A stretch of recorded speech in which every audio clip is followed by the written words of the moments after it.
నమస్తే అమ్మా. నమస్తే అమ్మా.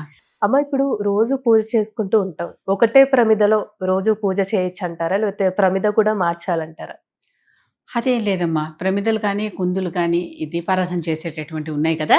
అవి చక్కగా వాడుకోవచ్చు మళ్ళీ కూడా.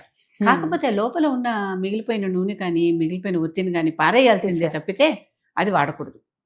అది వాడకూడదు. వ అంత మరీ కొంతమంది పారేయలేని వాళ్ళుంటారు. హ్మ్. దాన్ని ఇంక దేనికైనా వాడుకోవచ్చు కానీ, దేనికైనా అంటే ఊరికే ఇంట్లో లైట్ పోతే దీపంలాగా వాడుకోవచ్చు కానీ, దేవుడి పూజకి వాడుకోవడానికి పనికిరాదు. దేవుడి పూజకి మాత్రం ఏ రోజుకి ఆ రోజు మారుస్తుండే. చక్కగా శుభ్రం చేసిన ప్రమిద, కొత్త ప్రమిద అని నేను చెప్పట్లా. శుభ్రం చేసిన ప్రమిద గానీ, శుభ్రం చేసిన కుంది కానీ, హ్మ్. దాంట్లో కొత్త ఒత్తి, కొత్త నూనె. మొత్తం నూనె మీకు వెలగదు అని అనుమానంగా ఉంటే కొంతమంది ఆఫీస్ గోవర్స్ ఉంటారు. వాళ్ళకి మనం వెళ్ళిపోయాక ఇంకా ఇది వెలుగుతూ ఉంటే ఇంట్లో ఏమన్నా ప్రమాదం అవుతుందేమోనని భయం కొంతమందికి ఉంటుంది.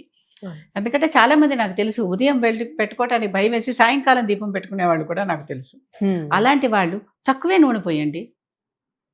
కొద్దిగానే నూనె పోసి దానిని ఆ ఒత్తి మొత్తం వెలిగేలాగా చూసుకోండి.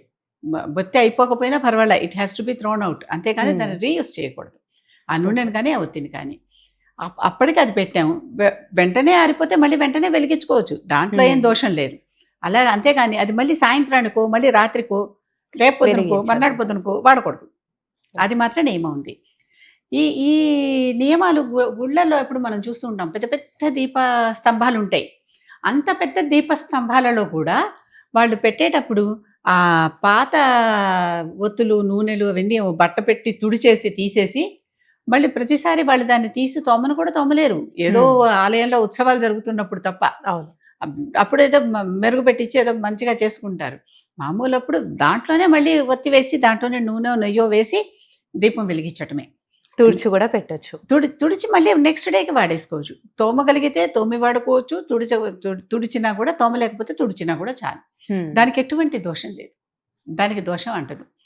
ఎప్పుడైనా కూడా ఆలయాల్లో మనం చూస్తే చక్కగా ఒక చిన్న దీపం గర్భగుడిలో వెలుగుతూ ఉంటుంది. వెలగటం అంటే ఎలక్ట్రిసిటీ దీపాలు పెట్టటల్లా. అంటే కొత్తగా వచ్చిన ఆలయాల్లో పెడుతున్నారు. అది వేరే విషయం. వాటిని వదిలేయండి. హ్మ్. మామూలుగా మన పురాతనంగా ఉన్నటువంటి ఏన్షియంట్ టెంపుల్స్ ఉన్నాయి చూడండి. ఆ ఆలయాలన్నింటిలో ఆవు నెయ్యి దీపమో, నువ్వుల నూనె దీపమో పెట్టుకునే ప్రొవిజన్ ఉంటుంది. అవి మాత్రమే పెడతారక్కడ. ఇప్పుడు తిరుమల గుడిలో కూడా చూసినా అటు ఇటు 2 దీపాలు వెలుగుతాయి. దీపాలు. ఆ దీపాల మధ్యలో వెలుగులోనే అంటే ఈ రెండిటి మధ్యలో చూడండి మీకు దేవుడు కనిపిస్తాడని మనకి ఆహ్, ఏరోప్లేన్ దిగుతూ ఉంటే అటు ఇటు ట్రాక్ మీద మనకి రన్‌వే మీద దీపాలుంటాయి. అలా 2 దీపాలనమాట. ఆ 2 హ్మ్. దీపాల మధ్యలోంచి మనం కాన్సంట్రేట్ చేసి చూస్తే అంత చీకట్లో గూడా, ఆ వెలుగులో గూడా మనకి దేవుడు కనిపిస్తాడు. అవును. అంటే అలా చూడగలిగే కాన్సంట్రేషన్‌తో మనం అక్కడికెళ్ళాలి. చాలామంది వెళ్ళినా కూడా దర్శనం కాదు మాకు కనిపించలేదు ఏమైందో అంటారు. హ్మ్. అలా కాకుండా కాన్సంట్రేషన్ ఇక్కడ మనకి ఒక పాత ఏర్పాటు చేస్తున్నారు. ఈ మధ్యలో చూడండి అని. తిరువనంతపురంలో అసలు అక్కడైతే ఇంకా కష్టం దర్శనం చేసుకోవటం. హ్మ్. 3 తలుపుల నుంచి ఆయన శయనం పోజులో ఉంటాడు. పడుకొని ఉంటాడాయన. అనంత పద్మనాభుడు గదా! పడుకొనుంటాడు. అనంత శయనుడు. హ్మ్. ఆయన పడుకొనుంటే ఒక ద్వారం నుంచేమో తల భాగం, ఒక ద్వారం నుంచి ఉత్తర భాగం, ఇంకో ద్వారం నుంచి పాద భాగం కనిపిస్తూ ఉంటాయి. ఈ తల భాగంలోనే శివుడు కనిపిస్తాడు, ఈ అనంతుడు కనిపిస్తాడు, వీళ్ళందరూ ఉంటారు. హ్మ్. ఉదర భాగంలో వచ్చేసరికి అక్కడ ఒక అమ్మవారు కనిపిస్తుంది. బొడ్డులో నుంచి బ్రహ్మ బ్రహ్మచారి. కనిపిస్తాడు. పాద భాగానికెళ్తే అక్కడ ఇతర దేవతలు పైనంతా ఇతర దేవతలు, ఋషులు అందరూ కనిపిస్తూ ఉంటారు. హ్మ్. పాద భాగంలో ఇంకొక అమ్మవారు పాదసేవ చేస్తూ కనిపిస్తుంది. ఇవి మనకెప్పుడు కనిపిస్తూ ఉంటాయి. ఈ ఈ రకమైనటువంటి దర్శనం మరి 3 ద్వారాల నుంచి అంత వెడల్పైన దర్శనం. దగ్గరగా వెళ్తేనేమో మరీ క్లోజ్ అయిపోయి అంతా కనిపిస్తుందా లేదా అన్నట్టుంటుంది. దూరంగా వెళ్ళిపోతే దూరంగా అయిపోయి మనకు కనిపిస్తుందా లేదా అన్నట్టుంటుంది. ఒక సరైన ప్రాంతంలో మనసుని కాన్సంట్రేట్ చేసి, దృష్టిని దాని మీద కేంద్రీకరించి మనకు చూస్తే మొత్తం విగ్రహం కనపడుతుంది. అదే దర్శనం. హ్మ్. దర్శనం అంటే మనకి కనపడేదనమాట. అంతేగాని ఆహ్, ఎప్పుడూ కూడా మనం బయట అందరూ ఏం చూస్తున్నారో అది నాకు కనపడలేదని కాదు. మనకి ఏది కనిపించాలనుకుంటాడో దేవుడు అదే కనిపిస్తాడు. ఎన్ని చేసినా సరే.